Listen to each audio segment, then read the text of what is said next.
Pessoal, boa noite ou bom dia. Eu tô gravando esse vídeo agora na noitona da quarta-feira, véspera do Congresso do MBL, escrevendo painel, escrevendo discurso, cabelo horroroso, como vocês sabem e tal. Mas vocês estão pedindo grave sobre o debate, e eu já tinha falado um pouco na live que eu fiz no canal de live do MBL, que eu vi trechos do debate, é um negócio horroroso aquilo lá. Eu não chamo aquilo de debate, porque nem alegoricamente pode ser chamado de debate aquilo lá, né? O Nando foi lá, levou uma pasta cheia de dados e tal, e o Nando costuma combinar regras. Ele já debateu com o Arthur, eles combinaram regras do debate, fala, réplica, tréplica e tal, porque o debate acaba funcionando assim. E esse rapaz aí, esse Nicolas, ele foi lá para arrumar uma briga, né? Não sei detalhes de bastidores nem nada, mas ele basicamente chamou o Nando Moura de comedor de travesti, com base numa mentira, uma fake news que soltaram com um áudio para destruir a honra do cara, que é muito como o bolsonarismo opera, esse negócio horroroso. Ah, fulano é viado, fulano come travesti, que é o jogo dos caras, né? E aí, em vez de se debater o governo Bolsonaro, que imagino eu era o tema do debate, ficou uma infantilização, um jogo muito sujo. E foi o jogo que o Nicolas levou, por ou não ter sido combinado nenhuma regra, ou se as regras foram combinadas, o Vilela não ter cumprido o papel de mediador. Por quê? Fosse um debate normal em que pergunta, réplica, resposta, tréplica e tal, não havia o que esse garoto defendesse, porque toda vez que foi debatido de fato o governo Bolsonaro, fugia, tangenciava, e foi um troço muito sujo, cara, um debate muito sujo. O Nando Moura, acho que na primeira hora do debate, eu comecei a assistir com velocidade vezes 2 para gravar esse vídeo aqui, ele não conseguia terminar uma frase, que a tática desse garoto é ficar interrompendo o cara, fazendo piadinhas, mentira, e a pessoa não termina o raciocínio, o mediador não intervém, e fica um negócio que é feio, que não é um debate,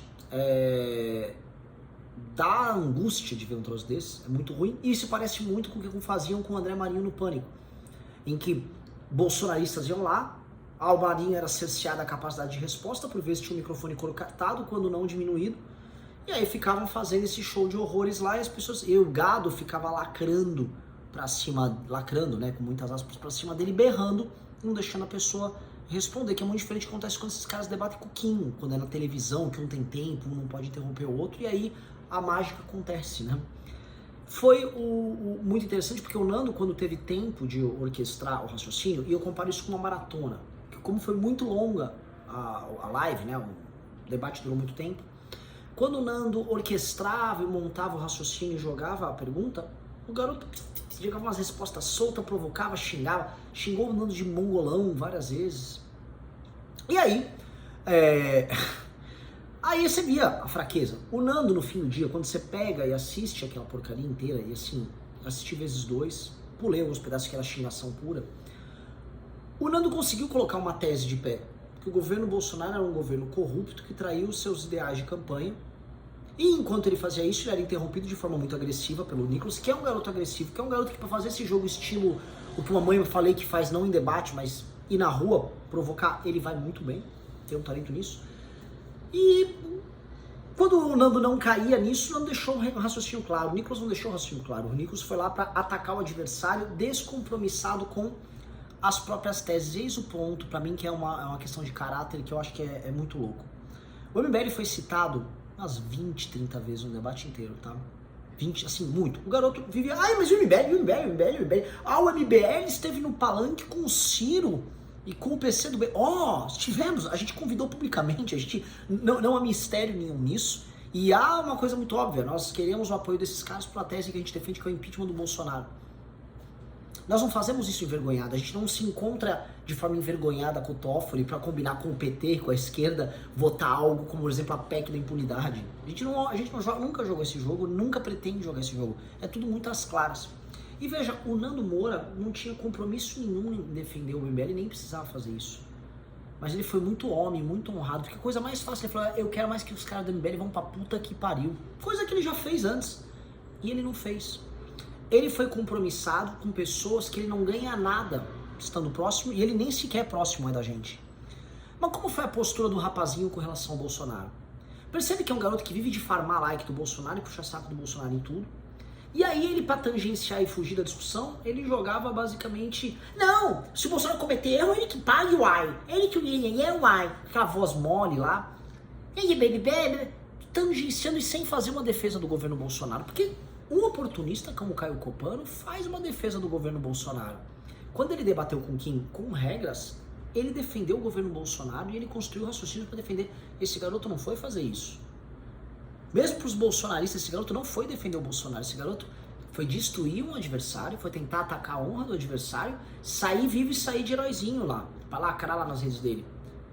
A defesa sólida do governo Bolsonaro não rolou, porque ele é um tipo de figura que se o Bolsonaro tá diminuindo, não dá like, sai fora. Ele mesmo coloca, eu sou só um vereador em BH, sou só um vereador em Belo Horizonte. Não há compromisso, nem honra nesse compromisso em fazer uma defesa real daquele que garante basicamente o ganha-pão dele, que é o Bolsonaro. E no Nando não houve isso. Eu vi o Nando muito diferente, que eu achei que ele ia dar porradaria no começo, e eu vi o Nando muito compromissado, inclusive, volto a falar, com pessoas, no caso nós do MBL, que fomos citados várias vezes, para denegrir a imagem do Nando, ele foi muito correto, e isso demonstra muito uma questão de caráter. Tanto que se você for nos comentários agora no vídeo do debate, a maior parte dos comentários são muito, profundamente positivos ao Nando Moura. São favoráveis ao Nando Moura. Porque a pessoa que assiste também percebe. Um cara tá tentando construir um raciocínio, traz provas, o outro só xinga, tá. Muita gente falou, o Nando Moura tá sendo muito passivo, ele não tá sendo agressivo.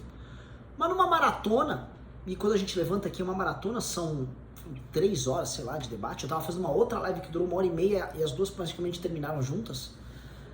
Numa maratona, uma hora o xingamento cansa e a pessoa começa a ouvir o outro argumento. E quem trouxe o argumento ali foi o Nando Moura. Quem trouxe os fatos, quem trouxe os pontos foi o Nando Moura. Né?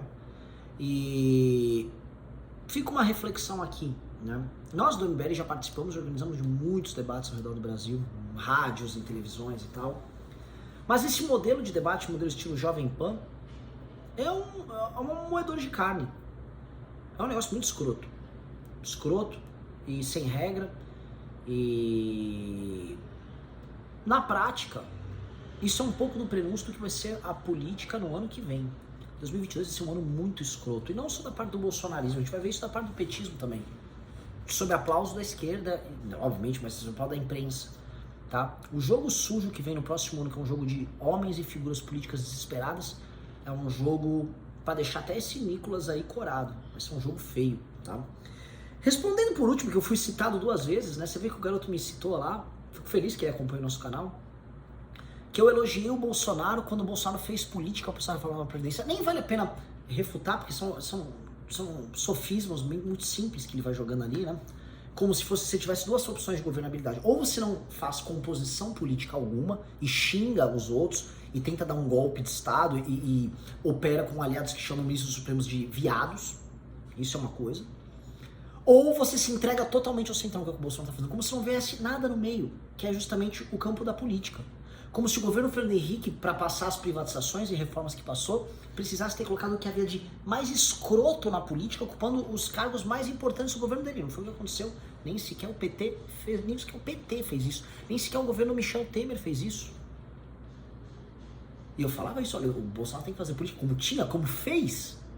Mas não isso. Não isso. Não se juntar ao centrão pra isso. Pra passar calote, PEC de impunidade. Todas as PECs que operam em nome da impunidade que o Bolsonaro teve que passar. Aí vem justificar. Ah não, porque o Bolsonaro é maduro. Esse discurso. Bolsonaro maduro. Viajando com o Hélio Negão pra fazer um acordo comercial em Dubai. Sabe? Então assim, essas citações a mim e ao MBL são todas muito toscas, né? Mas sintomático do que vem ano que vem, tá? Quem teve a paciência de assistir aquele debate até o fim, viu os argumentos vindo do Nando Moura e viu um jogo muito sujo. Eu não sabia que o jogo era tão sujo. Eu não acompanhava a produção de conteúdo desse rapaz, eu só via ele xingando o André Marinho na PAN de forma baixa, e assim a PAN oferecia resposta. E agora eu tô entendendo os métodos desse neobolsonarismo de redes, né? Escrotização, jogo sujo, jogo baixo. Então, pessoal, fica isso como análise, tá, pessoal? Existem 2 modelos de direita que se encontraram ali, tá? Você não precisa gostar de nenhum nem de outro. Um, que é o que foi representado pelo Nando Moura, teve compromisso até com pessoas que, novamente, ele poderia muito bem ser porco e falar, foda-se esse MBL, eu queria que o MBL se fudesse, mas como ele discordou da gente montar uma frente ampla no caminhão de som do MBL na manifestação. E o outro é o oportunismo baixo, que até o homem que garante o ganha-pão joga de lado se for pra fazer esse jogo de coringa, de não ter compromisso com nada, de ser um clown pra poder se defender, tá bom, pessoal? Espero que tenham gostado, esse é o meu recado, um abraço pra todos vocês.